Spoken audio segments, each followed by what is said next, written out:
Selamat pagi saudara sekalian yang kasih dalam Kristus. Selamat datang di dalam ibadah Reform Evangelical Church of Indonesia di Sydney. Kita bersyukur karena pada pagi hari ini kita bisa berkumpul lagi, sekalipun secara virtual, untuk memuji dan menyembah Allah kita yang hidup. Mari kita bersama-sama masuk ke dalam doa. Allah Bapa kami yang hidup, kami bersyukur ya Tuhan, karena dalam segala hal yang kami lihat di sekitar kami ya Tuhan, sekalipun ada banyak ketidakpastian, kami tahu ya Tuhan, Engkau adalah Allah kami yang tetap sama, dari dulu, sekarang, dan selama-lamanya. Kepadamu lah kami percaya ya Tuhan. Dan oleh karena Yesus Kristus yang telah mati dan sekali salib untuk kami bisa memanggil Engkau Bapa kami. Kami merasakan kasih-Mu sebagai Bapa ya Tuhan. Kau menjaga kami setiap hari, dan oleh karenanya ya Tuhan, tolong masing-masing dari kami yang datang pada hari ini dengan hati yang gelisah, dengan hati yang khawatir, dengan hati yang memikirkan apa yang telah terjadi minggu lalu dan apa yang akan terjadi minggu depan. Teduhkanlah hati kami ya Tuhan. Biar kami teduh, biar hati kami penuh dengan istirahat ya Tuhan. Kami siap untuk memuji dan menyembah nama-Mu ya Tuhan. Kami siap untuk mendengarkan firman-Mu dan merefleksikan segala kebaikan-Mu dalam hidup kami. Tolong kami dalam kelemahan kami ya Tuhan. Dalam nama Yesus Kristus, Juru Selamat kami yang hidup, kami berdoa dan mengucap syukur. Amin. Saudara sekalian kasih dalam Kristus, ada seorang yang sungguh taat. Dia rajin beribadah, dia rajin berdoa, dia rajin memberi persembahan, dia hafal firman Tuhan. Bahkan dia mengajar firman Tuhan kepada orang-orang, dan dia dihormati oleh mereka.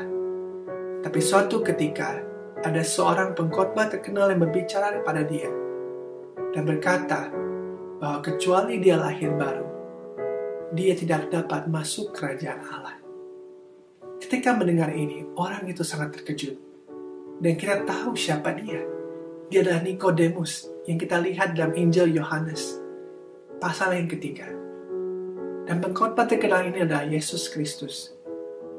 Salah sekali kasih dalam Kristus, ada banyak orang yang berkata, saya lahir Kristen, atau saya lahir dalam keluarga Kristen. Tapi sungguh tidak ada satupun daripada kita yang lahir Kristen. Kita perlu untuk lahir baru. Dan Tuhan Yesus yang berkata, akulah jalan dan kebenaran dan hidup.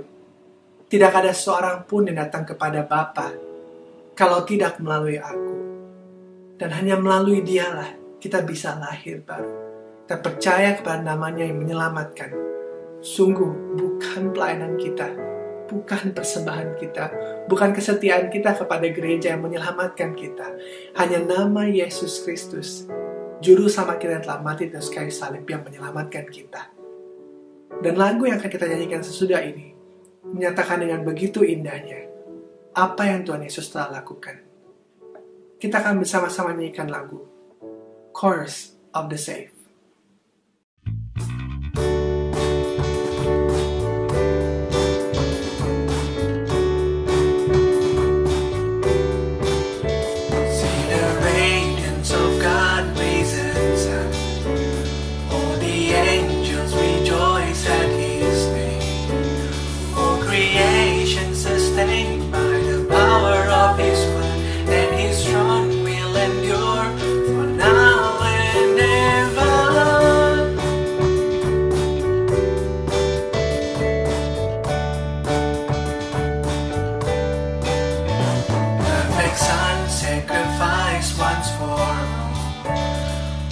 Sin, fear of death now destroy.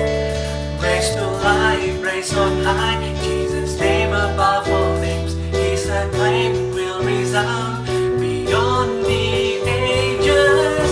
Come join the soul in earth and heaven, voices raised in the chorus of the same. Come shout His name, come live a sacrifice of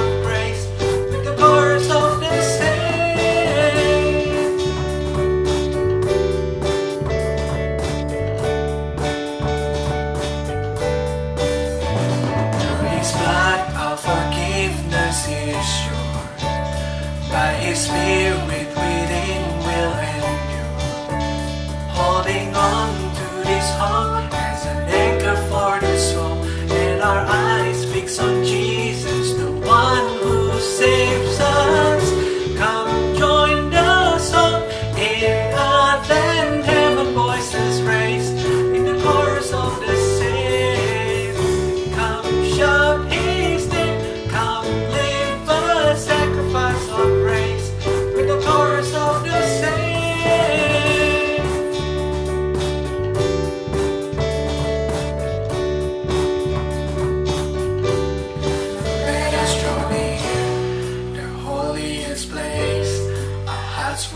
faith, our lips full of praise. So let us draw near the holiest place, now pure through His blood, our sins wash away. Now let us draw near the holiest place, our hearts full of faith, our lips full of praise. So let us draw near the holiest place, now pure through His blood, our sins wash away. Come join the song in earth and heaven, voices raised in the chorus of the same. Come shout His name, come live a sacrifice of praise with the chorus of the same.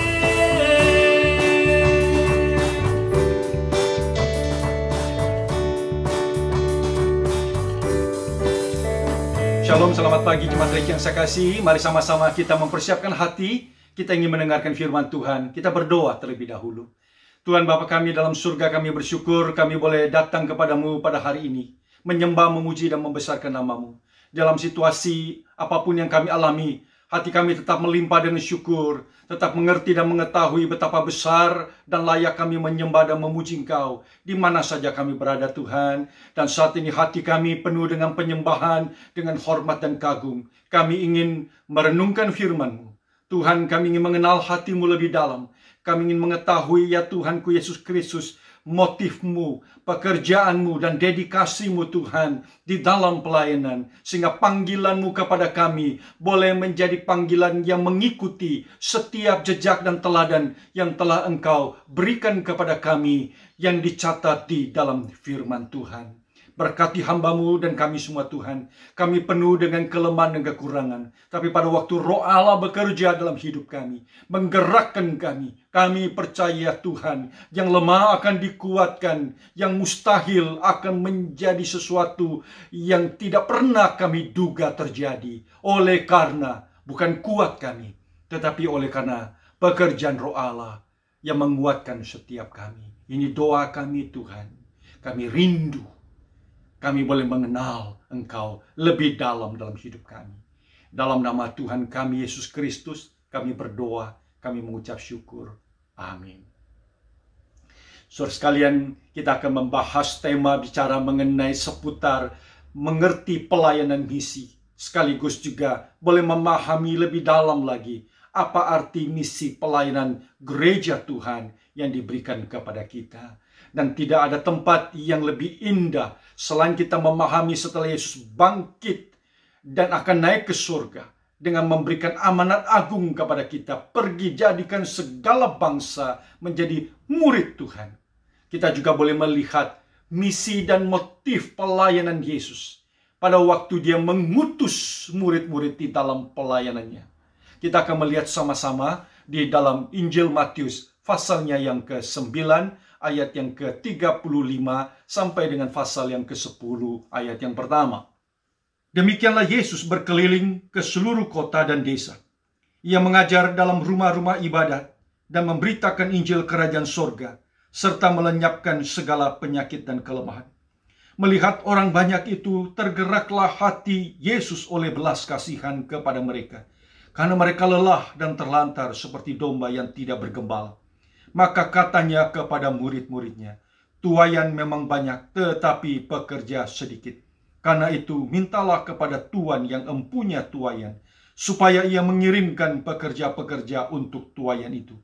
Yesus memanggil ke-12 muridnya, dan memberi kuasa kepada mereka untuk mengusir roh-roh jahat, dan untuk melenyapkan segala penyakit dan segala kelemahan. Saudara yang saya kasih, hari ini kita akan membahas tema tuaian banyak, tetapi pekerja terpecah-pecah. Saudara sekalian, bagian dari perikop yang kita baca ini bicara mengenai transisi bagaimana Yesus melatih murid-muridnya masuk ke dalam pelayanan misi. Bagaimana murid-muridnya mengembangkan misi pelayanan yang nantinya gereja Tuhan harus kerjakan. Dan itu berangkat dari contoh yang konkret yang diberikan oleh Kristus.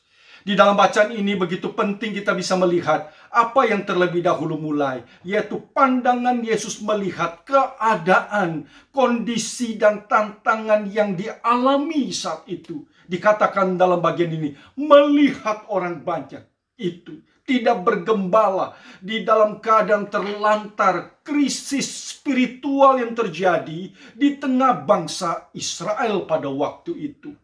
Juga dilihat bagian ini, Kristus bukan saja mengajar tetapi juga menyembuhkan penyakit yang begitu banyak di tengah-tengah keadaan masyarakat yang ada.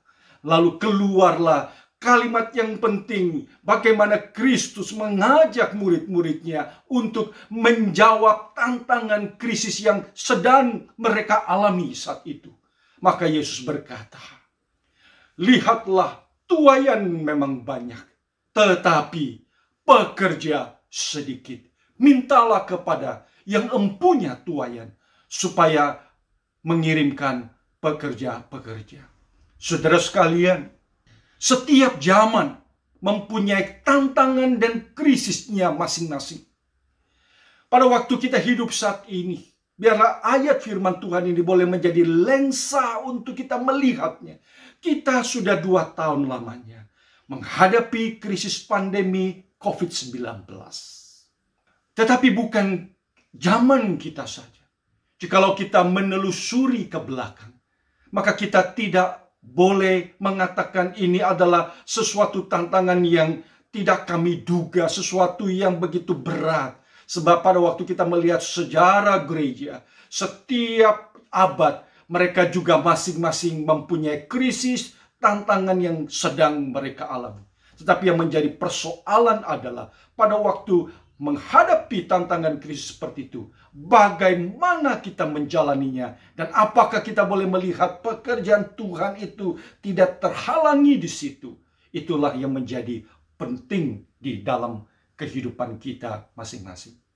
Beberapa waktu yang lalu saya membaca sebuah artikel yang ditulis oleh Trevin Wax, bicara mengenai persoalan yang kita alami di dalam masa pandemi ini. Di tengah-tengah kehidupan bergereja di Amerika setelah melewati hampir 2 tahun ini. Ada ketakutan, kegelisahan. Kita boleh melihat ketakutan akan dana pelayanan dan misi yang mulai berkurang. Ada ketakutan terhadap orang-orang tidak akan kembali lagi ke gereja seperti semula dan jemaat menjadi berkurang. Kita melihat gereja semakin ciut dan mulai menjadi takut apakah mereka sanggup bisa bertahan menghadapi tantangan ini jikalau berjalan lebih lama dari yang ada sekarang.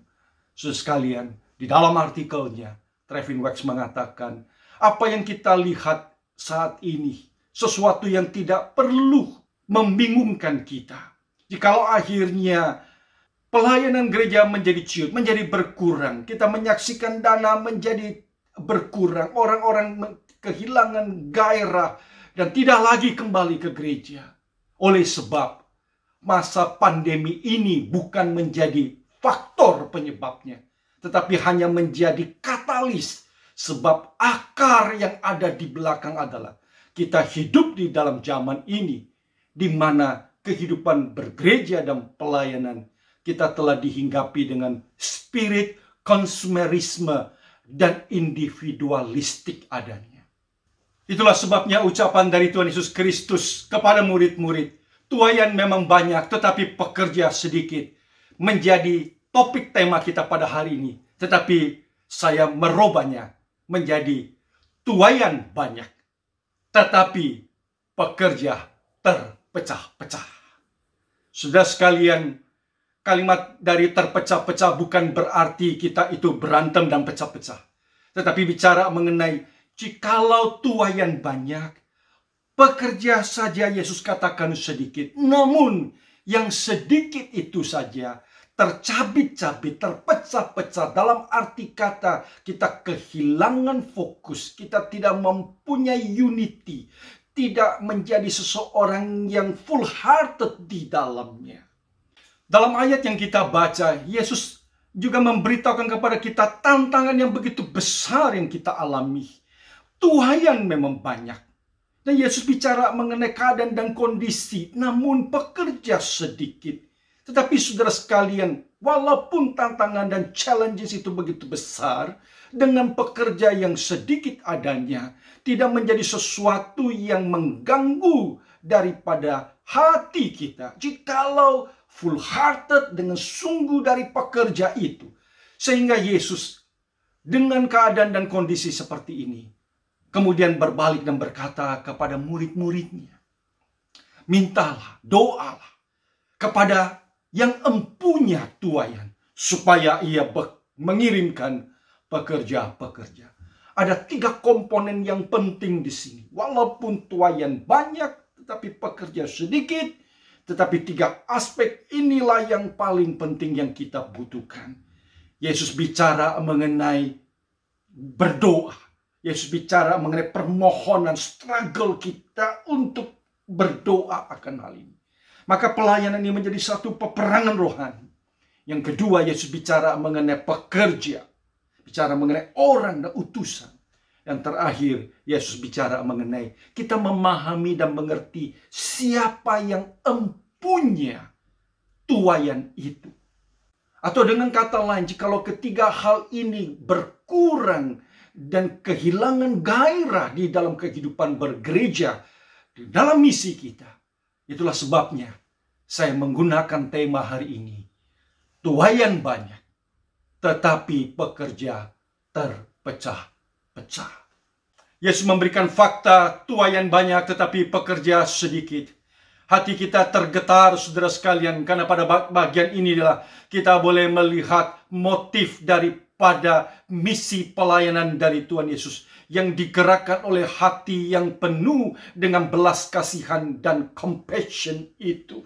Sehingga dia membukakan mata pelayanan ini juga kepada murid-murid. Yang notabene pada waktu setelah selesai Yesus bicara mengenai motif pelayanan dia dengan compassion ini.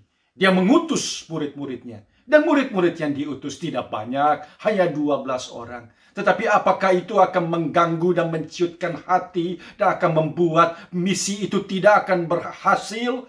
Tidak, saudara sekalian. Jawabannya, engkau dan saya ada sampai hari ini. Oleh sebab kita melihat compassion Kristus.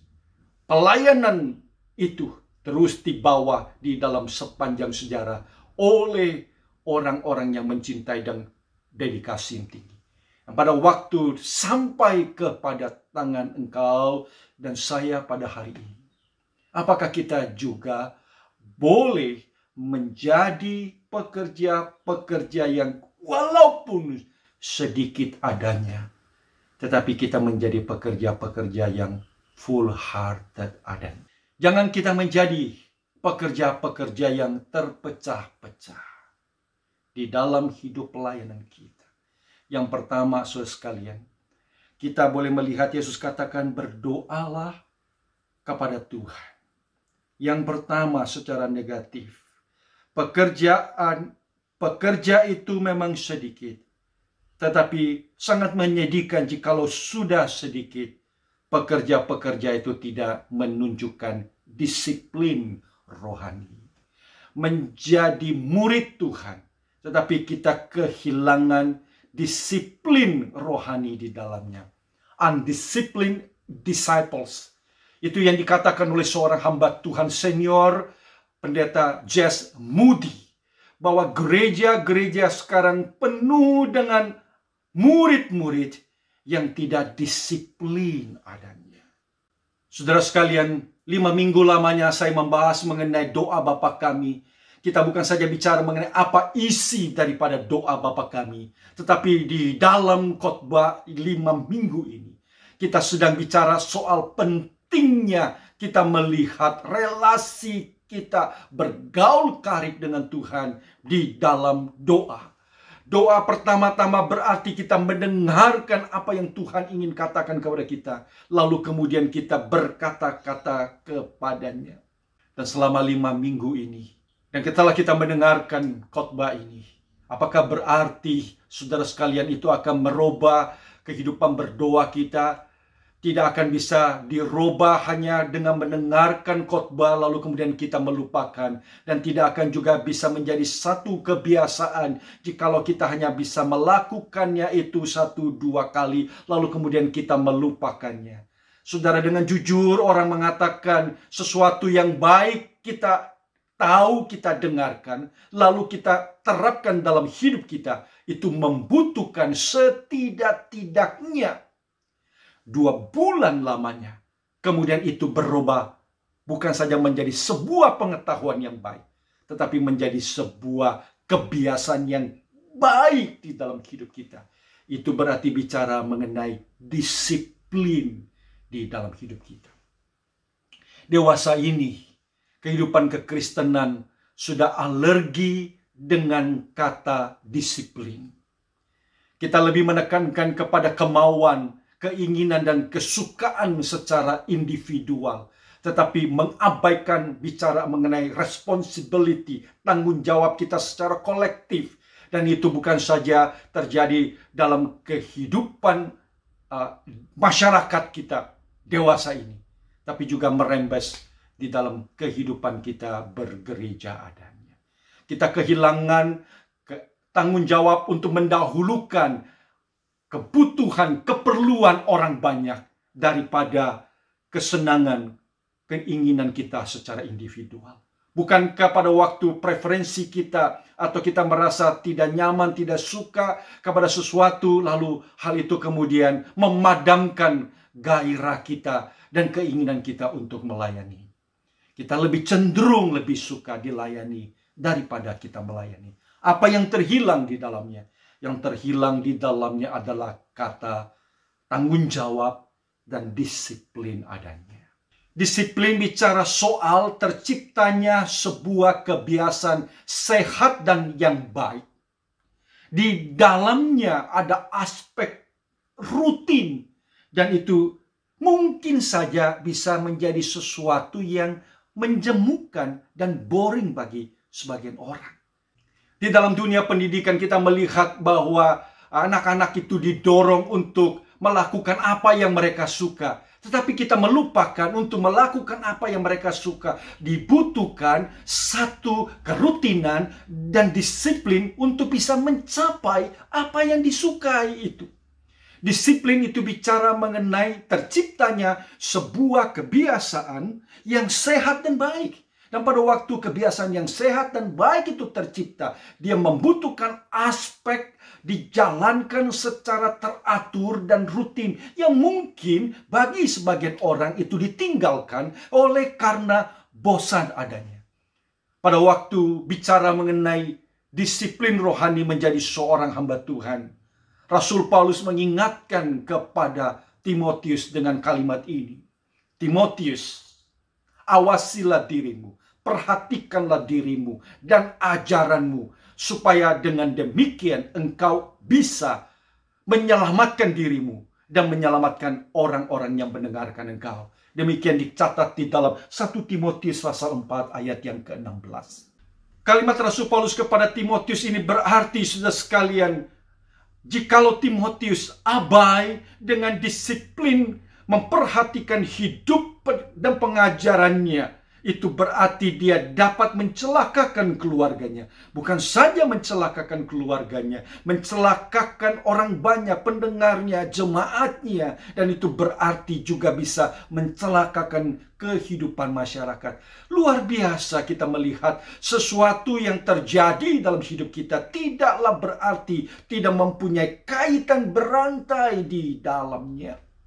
Sehingga saudara sekalian, disiplin untuk mengambil waktu, berdoa dan bergumul di dalamnya, dan bermeditasi akan firman Tuhan, itu bukanlah waktu yang terbuang dengan percuma. Justru menjadi waktu investasi yang berarti dan berguna. Kadang-kadang sesuatu yang kita jalankan dengan rutin dan disiplin, saat itu mungkin kita tidak melihat faedah dan manfaatnya.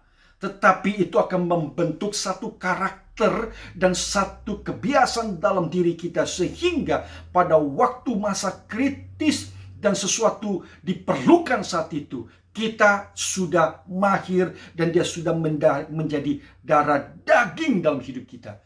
Dan dia akan bermanfaat luar biasa.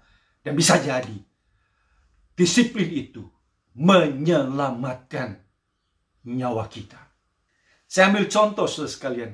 Ada satu kebiasaan rutin yang akhirnya menjemukan kita. Bahkan begitu kita sudah naik pesawat terbang, langsung kita tidur dan kita tidak mau mendengarkannya lagi. Karena kita rasa sudah terlalu sering terus-menerus. Tetapi pertanyaannya, mengapa pramugari dan pramugara yang ada di atas pesawat terbang harus terus-menerus mengingatkan kepada kita prosedur keselamatan, bagaimana menggunakan pelampung, bagaimana menggunakan seatbelt dengan benar dan sebagainya. Dan itu sudah mungkin di luar kepala kita karena seringkali kita dengar.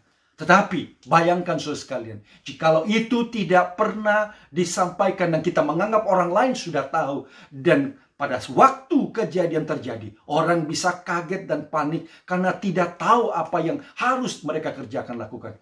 Tetapi pada waktu kerutinan, disiplin itu dijalankan dan diberikan, dan pada saatnya, di momen dibutuhkan, justru disiplin itu menyelamatkan kita. Saudara, jujur dalam hati kita pada waktu kita membaca kalimat daripada Tuhan Yesus Kristus ini, tuaian banyak, tetapi pekerja sedikit. Nah, kita pasti akan berpikir bagaimana task yang begitu masif, yang begitu besar ini bisa kita kerjakan dan lakukan. Tentu kita menginginkan pekerjaan lebih banyak. Kita perlu dana yang lebih banyak. Kita perlu program dan terus-menerus secara masif juga untuk bisa mengerjakan hal ini. Tetapi kita disadarkan bukan bahwa murid-murid Yesus bukan orang kaya. Murid-murid Yesus hanyalah segelintir orang nelayan. Tetapi kita bisa menyaksikan saudara bahwa sampai hari ini pekerjaan Tuhan kita Yesus Kristus tidak pernah terbengkalai adanya. Sehingga apa yang dia katakan itu menjadi kekuatan dan kebenaran rohani. Dia sedang mengajak kita mempunyai kehidupan doa sebagai sebuah tantangan. Dia butuh. Kita harus menjadi disiplin disciples, dan murid-murid yang sedikit akan menjadi terpecah-pecah jikalau kita menciptakan satu kebiasaan undisciplined disciples. Kita berangkat terlebih dahulu dengan sumber dan kekuatan spiritual rohani yang tidak bisa diganti oleh apapun, tidak bisa diganti dengan uang, tidak bisa diganti dengan program, yaitu hati yang berlutut dan pikiran yang dipenuhi oleh kebenaran firman Tuhan. Di dalam meditasi, di dalam saat teduh, dan di dalam doa kita. Dan itu bukan sesuatu yang kita kerjakan seturut dengan waktu luang, atau kita suka atau sedang mau adanya. Tetapi kita sedang berbicara soal disiplin, disciples, di dalam hidup engkau dan saya. Doamu dan meditasimu, saudara, itu juga membutuhkan kedisiplinan di dalam hidup kita. Kita mulai belajar berdoa karena kita mendengarkan orang lain berdoa. Dan perlahan-lahan kita menciptakan kebiasaan kita berdoa. Kita membaca firman Tuhan. Kita mulai dengan mendapatkan tuntunan dari orang lain dan dari sumber. Perlahan-lahan menjadi kegairahan, kesukaan kita dan disiplin. Kita boleh membaca akan firman Tuhan. Mungkin kita berangkat dengan waktu 1-2 menit. Lalu menjadi 5 menit, 10 menit. Dan seterusnya di dalam kehidupan kita adanya. Biarlah hari ini hati kita boleh digugah. Kita tidak boleh berhenti sampai mendengarkan bicara mengenai apa yang baik saja yang kita dengar. Tapi kita harus mentransfernya menjadi sebuah disiplin rohani di dalam hidup engkau dan saya. Jikalau kita tidak punya waktu atau belum terbiasa sendiri, mari saudara sekalian, pakai kesempatan berdoa bersama-sama menjadi tempat saudara melatih disiplin doa saudara. Mari saudara sekalian, pakai kebiasaan membaca firman Tuhan bersama-sama atau di dalam fellowship yang kecil dengan saudara yang lain. Atau saudara, ambil kesempatan untuk one and one dengan teman saudara. Dan mulai dengan satu dedikasi. Kita ingin disiplin. Mau taat, mau mendengarkan firman Tuhan. Berangkat dari situ. Dan Yesus berangkat dengan mempersiapkan murid-murid di dalam hal seperti itu. Yesus tidak mulai dengan ribuan orang, ribuan murid. Apa gunanya dengan ribuan dan ratusan juta uang dan dana yang diberikan, tapi tidak disertai dengan dedikasi dan disiplin hati dari setiap orang yang terlibat di dalamnya. Yang kedua, saudara sekalian, yang pertama, janganlah kita menjadi murid yang sudah sedikit, tetapi terpecah-pecah. Yaitu what kind of terpecah-pecah? Yaitu kita menjadi undisciplined disciple. What kind of terpecah-pecah, saudara sekalian? Yaitu hati kita tidak fokus. Kita tidak melihat bahwa kita mempersembahkan hidup pelayanan kita kepada Tuhan kita. Dan kita masuk kepada aspek yang kedua, kepada pekerjaannya. Mintalah Tuhan yang empunya Tuhan supaya mengirimkan pekerja-pekerja yang masuk ke dalamnya dan melihat itu adalah kerjasama dan tugas pelayanan bersama-sama. Dan kita embangkan tugas itu satu padu bagi pekerjaan dan pelayanan Tuhan. We need, walaupun pekerja itu sedikit, tetapi dia tidak terpecah-pecah dan tercabang-cabang hatinya. Sebab kita tidak menjadi selfish disciples. Kita perlu unselfish disciple. Disciple yang tidak mementingkan diri dan kepentingan sendiri. Kita melepaskan hidup kita yang tidak disiplin. Kita juga membuang hati sebagai seorang murid yang hanya mementingkan diri kita sendiri. Saya ingin mengutip sebuah tulisan yang ditulis oleh Eric Raymond. Judul tulisannya adalah Musuh dari Pelayanan Misi. The Enemy of the Mission. Dan di dalam tulisan itu dia mengatakan musuh yang terbesar dari pelayanan misi adalah selfishness. Sudah tahu bahwa Tuhan itu begitu banyak dibutuhkan pekerja, namun ada orang justru menjadi penghambat daripada para pekerja itu. Mereka menjadi pekerja yang terpecah-pecah oleh sebab pekerjaannya adalah menghambat pekerja yang lain. Oleh karena apa? Oleh karena di dalam dia mengerjakan sesuatu hanya melihat apa yang menjadi kepentingannya. Dan itu bukanlah satu imajinasi bahwa ada orang yang akan melakukan seperti itu. Tetapi menjadi satu fakta. Mari sama-sama saudara sekalian kita melihat tulisan dari Rasul Yohanes di dalam suratnya yang ketiga. Di situ dia mengkontraskan ada dua orang yang sama sekali berbeda luar biasa di dalam jiwa mereka bagi pekerjaan dan pelayanan misi. Dan bagi pelayanan di ladang Tuhan yang begitu luas dan menguning. Seorang bernama Gaius. Dan satu lagi kontras dan antitesis dari Gaius. Itu adalah Diotrephes. Mari kita lihat sama-sama bagian firman Tuhan ini. Diotrephes dikatakan di dalam ayat yang ke-9 sampai dengan ayatnya yang ke-10, saudara. Aku telah menulis sedikit kepada jemaat, tetapi Diotrephes yang ingin menjadi orang yang terkemuka di antara mereka tidak mau mengakui kami. Karena itu apabila aku datang, aku akan meminta perhatian atas segala perbuatan yang telah dilakukannya. Sebab ia melontarkan kata-kata yang kasar terhadap kami. Dan belum merasa puas dengan itu. Ia sendiri bukan saja tidak mau menerima saudara-saudara yang datang. Tapi juga mencegah orang-orang yang mau menerima mereka. Dan mengucilkan orang-orang itu dari jemaat. Ini tindakan yang dilakukan oleh Diotrephes. Berbeda dengan apa yang dilakukan oleh seorang yang bernama Gaius. Ayat 1. Tulisan ini dikatakan kepada Gaius kekasih. Saudara sekalian, ayat yang ketiga dikatakan, aku sangat bersuka cita ketika beberapa saudara datang dan memberikan kesaksian tentang hidupmu dalam kebenaran, sebab memang engkau hidup dalam kebenaran. Bagiku tidak ada sukacita yang lebih besar daripada mendengar bahwa anak-anakku hidup di dalam kebenaran. Apa yang dia lakukan, mari kita bisa lihat di ayat yang ke-6. Mereka telah memberi kesaksian di hadapan jemaat tentang kasih-Mu, baik benar perbuatanmu, jikalau engkau menolong mereka dalam perjalanan mereka dengan sesuatu cara yang berkenan kepada Allah. Sebab karena namanya mereka telah berangkat dengan tidak menerima sesuatu pun dari orang-orang yang tidak mengenal Allah. Kita wajib menerima orang-orang yang demikian, supaya kita boleh mengambil bagian dalam pekerjaan mereka untuk kebenaran. Musuh misi itu adalah diri kita sendiri. Saya dan saudara.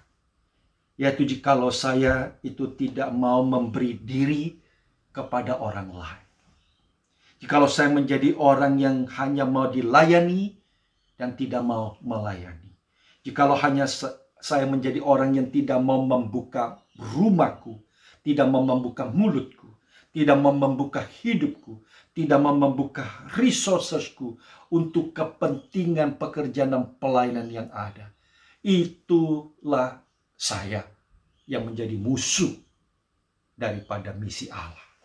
Gaius melakukan pekerjaan dan pelayanan yang boleh kita katakan sebagai seseorang yang menjadi katalis bagi pelayanan misi. Seseorang yang tidak mementingkan kepentingan dirinya sendiri. Pelayanan itu dilakukan bukan menjadi kerajaan, ya kepentingannya, suksesnya, jumlahnya. Seringkali saudara sekalian, di dalam pelayanan gereja kita tidak lagi memperhatikan dengan rindu, dengan sungguh pekerjaan misi dan bagi pelayanan supaya Injil sampai dan didengar oleh begitu banyak orang yang belum percaya Tuhan. Karena kita melihat pelayanan itu hanya untung rugi, sehingga kita hanya buka cabang dalam arti kata apakah tempat itu menguntungkan bagi kita, bagi nama gereja, dan orang bisa lihat kita sukses dalam pelayanan. Tetapi sesungguhnya kita hanya mau melayani supaya kelihatan berhasil dan sukses. Tapi pada waktu ada begitu banyak pekerjaan dan pelayanan yang tidak berbalik secara return, secara jumlah orang yang menjadi jemaatan anggota kita, atau jumlah uang dari hasil pelayanan itu, kita tidak akan mau memperhatikan dan menjadikan pelayanan itu sebagai pelayanan yang kita lakukan dan kerjakan. Bukankah spirit seperti itu juga menjadi spirit karena kita mau menjadi orang yang terkemuka di dalamnya. Dan itulah spirit daripada Diotrephes. Gaius menjadi seorang katalis bagi pelayanan misi. Di situ dia memikirkan orang lain. Dia menjadi unselfish disciples. Rumahnya menjadi tempat persinggahan bagi para pelayan misi. Dia menjadi seseorang yang mendukung pekerjaan pelayan itu. Tetapi sebaliknya, Diotrephes adalah seorang yang sabotase pelayanan misi. Akarnya adalah, yang kita lihat, dia tidak mau lagi mendengarkan perkataan daripada Rasul Yohanes. Dia menaruh pelayanan itu demi untuk kepentingan dan keuntungan diri. Dan jikalau itu tidak mendatangkan sukses dan nama baik atau dia dipuja-puja, justru dia menjadi penghalang daripada pekerjaan dan pelayanan Tuhan. Alkitab mencatat dengan jelas, dia bukan saja menyambut, mendukung orang-orang yang mengerjakan pekerjaan pelayanan yang lain. Jadi dia menjadi pekerja yang menghalangi pekerja-pekerja yang lain. Tetapi dia juga menjadi orang yang mengintimidasi orang lain yang terlibat untuk mendukung pekerjaan ini. Luar biasa. Kita menyaksikan satu kesedihan dari seorang yang terkemuka. Seseorang yang mungkin terpandang pada waktu itu. Dan seseorang yang mengatasnamakan sebagai pekerja di dalam ladang dan pelayanan Tuhan. Orang ini melayani lebih cinta pelayanan dan nama baiknya daripada cinta Tuhan Yesus Kristus. Seringkali kita juga demikian, bukan? Kita lebih mementingkan apa yang menjadi kepentingan dan keuntungan kita. Sedih sekali kalau pelayanan gereja seperti itu. Kita menjadikan pelayanan misi yang mendukung pelayanan yang tidak bisa membalas balik secara jumlah atau keuangan kepada kita, dan itu tidak menjadikan nama yang besar bagi satu denominasi atau pelayanan tertentu, dan kita tidak pernah mau mendukung pekerjaan pelayanan itu. Atau mungkin justru kita lakukan seperti Diotrephes, kita juga mencegah atau bahkan kita menghambat dan tidak mau memberikan orang lain memberi keuangan dan mendukung pekerjaan itu. Dan kita mau uang orang itu datang dan mendukung pekerjaan dan pelayanan kita. Oh, betapa sedihnya kita melihat jiwa orang seperti ini, bukan? Yang ketiga, yang terakhir, saudara yang saya kasih dalam Tuhan Yesus Kristus, tuayan banyak tetapi pekerja sedikit. Berdoalah, mintalah kepada Bapa yang empunya tuayan itu, supaya dia mengirim dan mengutus pekerja yang berdedikasi, pekerja yang disiplin, disciples yang disiplin, mengutus pekerja yang unselfish di dalam pelayanan. Oh, itulah sebabnya saudara sekalian, kita akan percaya sekalipun pekerja tidak banyak, tetapi mereka akan menjadi pekerja-pekerja yang tidak akan kita takutkan. Mereka akan melayani dan melakukan dengan sekuat tenaga, dan pekerjaan Allah itu berjalan dengan indah.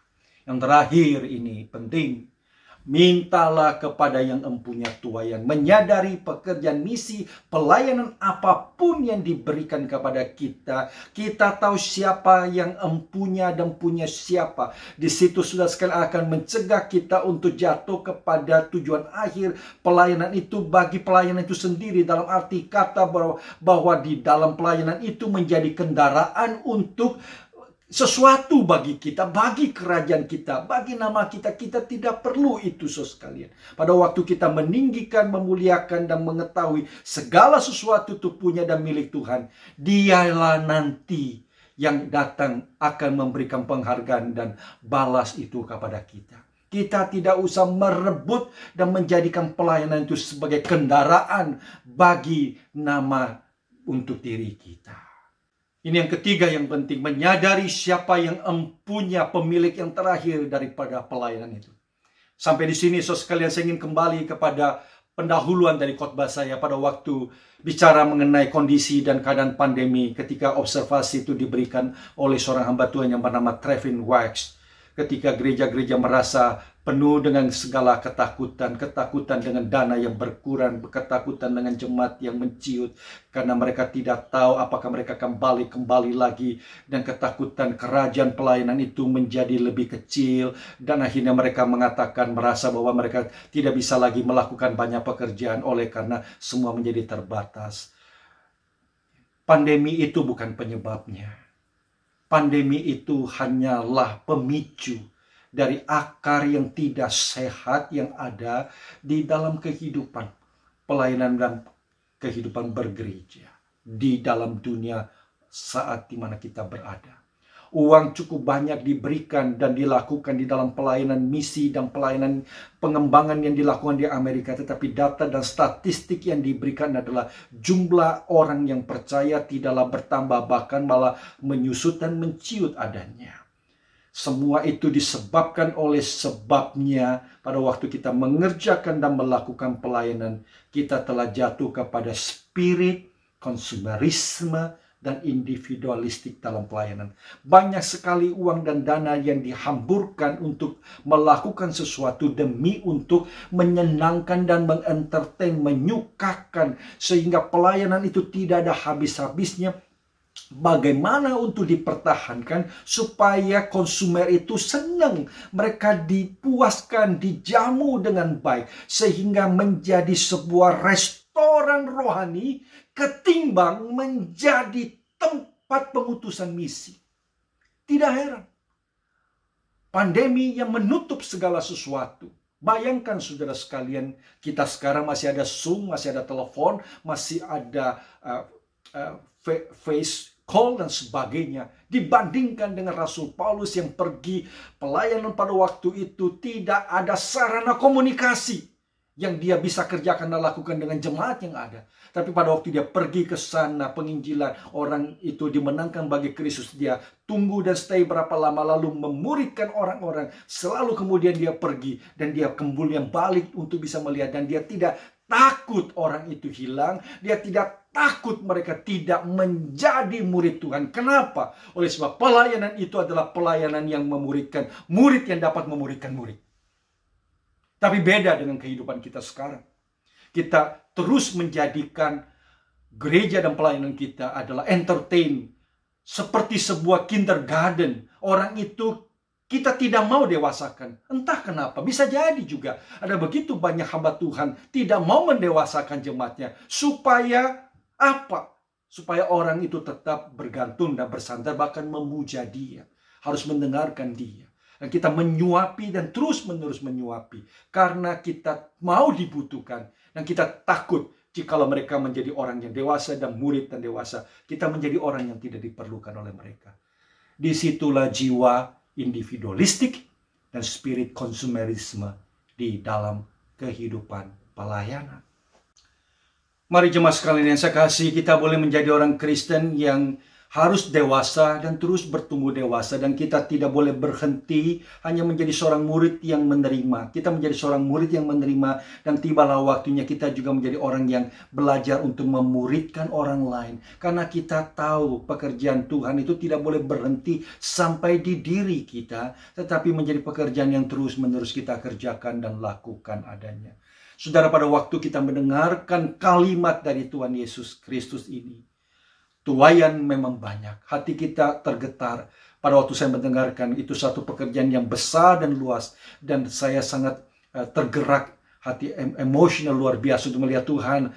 Terlalu banyak hal yang kita rindu untuk kerjakan. Tetapi sudah sekalian, hati saya tergerak. Kita penuh dengan emosi melihat pekerjaan Tuhan dengan passion. Tapi pada saat yang sama, kita tidak boleh mengerjakan pekerjaan misi dengan emosional.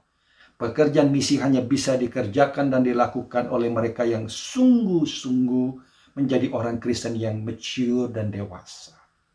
Karena di dalam memuridkan sesuatu, di dalam kita mengerjakan satu pelayanan pemuridan, itu adalah pekerjaan yang costly dan membutuhkan waktu yang panjang.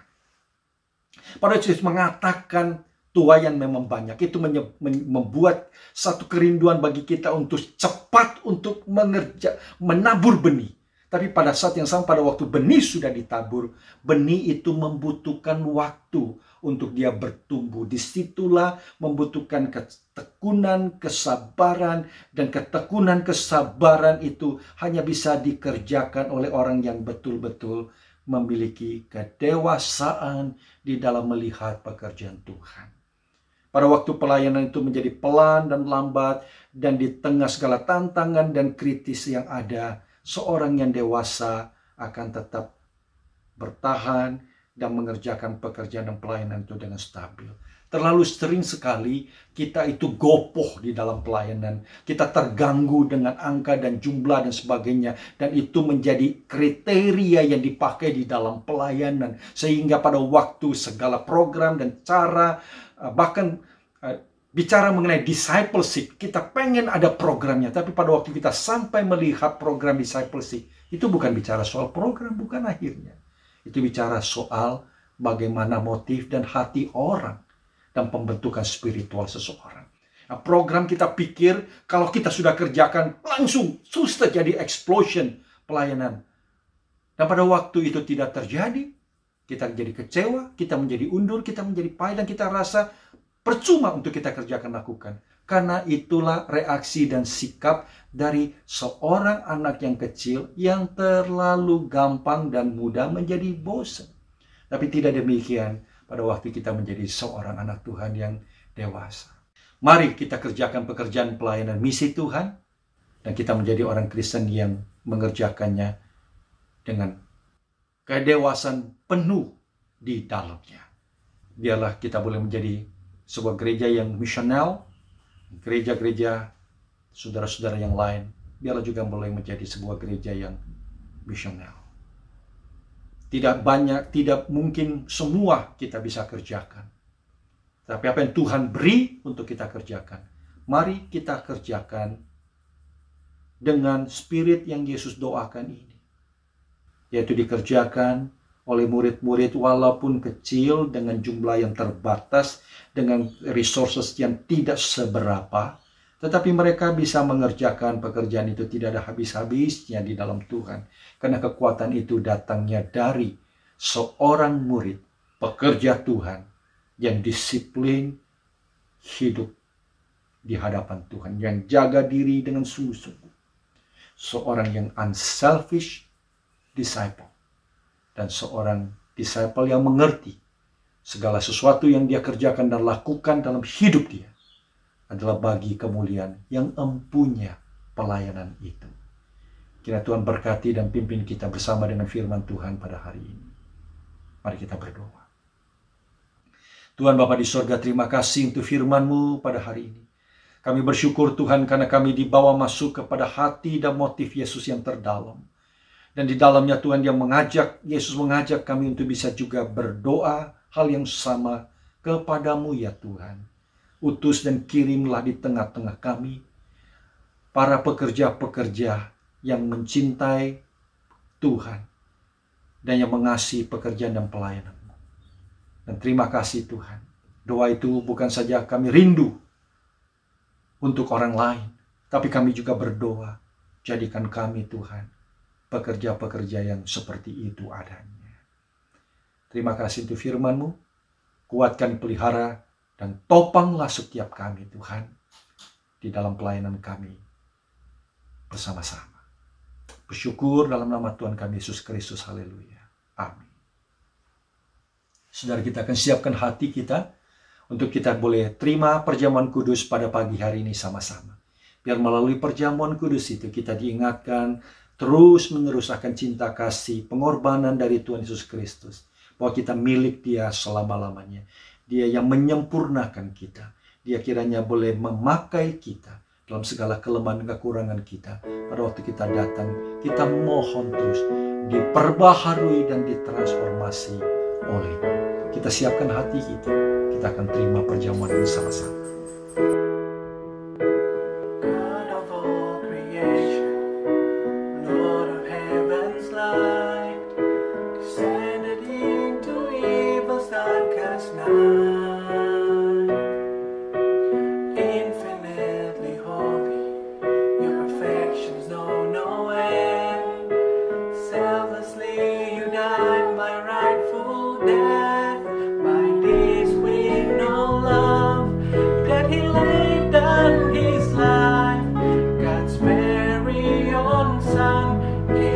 Heaven to die, suspended he hung as he shed his own blood.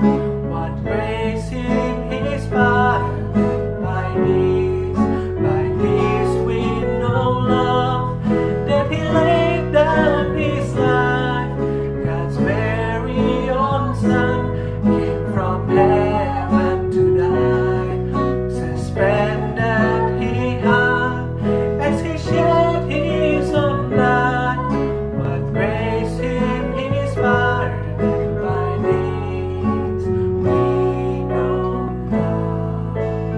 Sebelum kita mengedarkan, mari sama-sama kita berdoa terlebih dahulu. Tuhan, kami akan menerima dan menyambut perjamuan kudus pada hari ini. Kami sungguh dikuatkan oleh kasih dan pengorbanan Tuhan yang kekal adanya bagi kami. Terima kasih Tuhan, pada waktu kami menerima roti ini dan anggur ini, kami tahu kami milik-Mu selama-lamanya. Dan keselamatan kami itu sempurna dan genap dan teguh di dalam Engkau. Kuatkan dan pelihara kami Tuhan di dalam segala ketidakpastian yang kami alami dalam hidup kami. Kami punya pegangan kekuatan di dalam tangan Tuhan yang pasti adanya. Terima kasih, dalam nama Tuhan Yesus Kristus kami berdoa. Amin. Pada malam hari sebelum Yesus diserahkan, Yesus mengambil roti, Dia pecah-pecahkan dan Dia berkata, inilah tubuhku yang dipecah-pecahkan bagimu, ambil, makanlah. Lakukan ini setiap kali engkau mengingat sengsara Tuhanmu. Sesudah itu, Yesus mengambil cawan yang mengucap syukur dan berkata, cawan ini adalah darah perjanjian baru yang dicurahkan bagi dosa-dosamu. Ambil dan minumlah.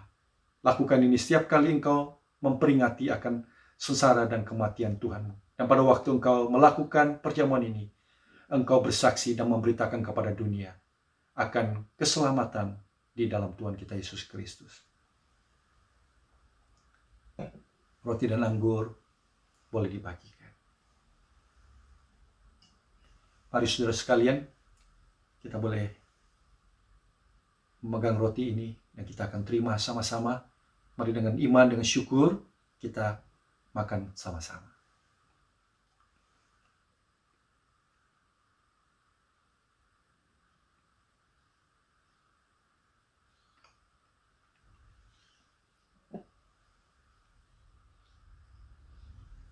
Mari kita terima cawan ini sama-sama.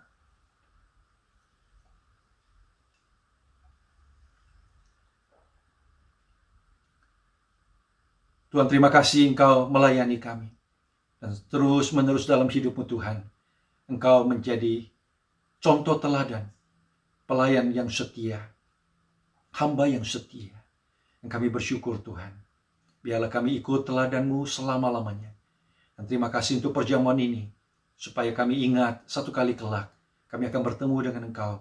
Maranatha ya Tuhan, datanglah segera, supaya sempurna dan selesai sudah segala rencana dan keselamatan yang Kau nyatakan itu, dan shalom terjadi di atas muka bumi. Inilah doa kami naikkan dalam nama Tuhan kami Yesus Kristus. Amin.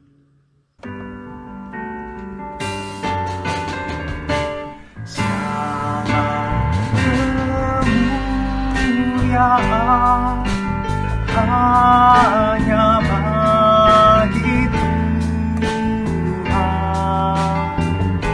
Segala hormat pujian hanya bagi Tuhan. Kuasa dan kemuliaan hanyalah bagi Tuhan. Segala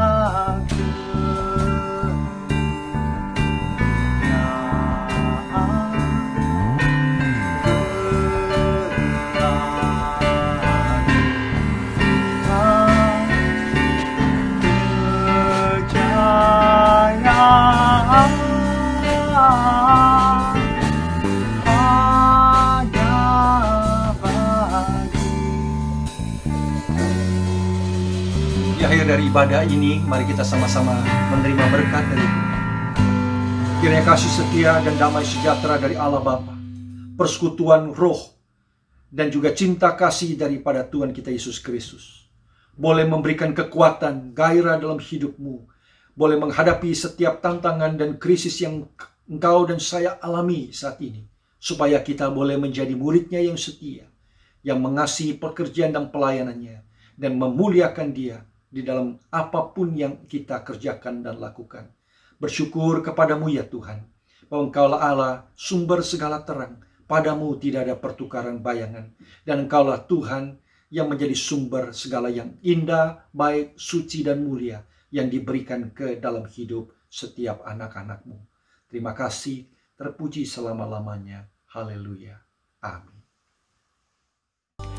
Khotbah Jumat hari ini. Terima kasih atas pelayanan firman Tuhan dan perjamuan kudus yang disampaikan oleh hambanya Bapak Pendeta Effendi Susanto. Dan juga kepada semua pelayan Tuhan yang mengambil bagian di dalam ibadah streaming pada hari ini. Tuhan Yesus memberkati. Berikut adalah kegiatan gereja. Bible reading setiap Senin jam 8 malam. Minggu ini kita akan belajar arti persahabatan Daud dan Jonathan. Bahwa seseorang sahabat sejati akan melindungi dari kecelakaan besar yang akan terjadi.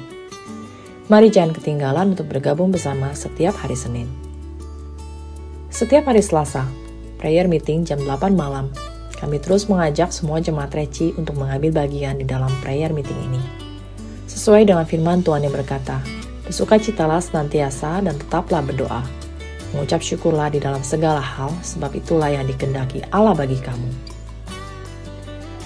Women Bible Study setiap Sabtu jam 8 malam. Sabtu ini akan membahas Mazmur 46.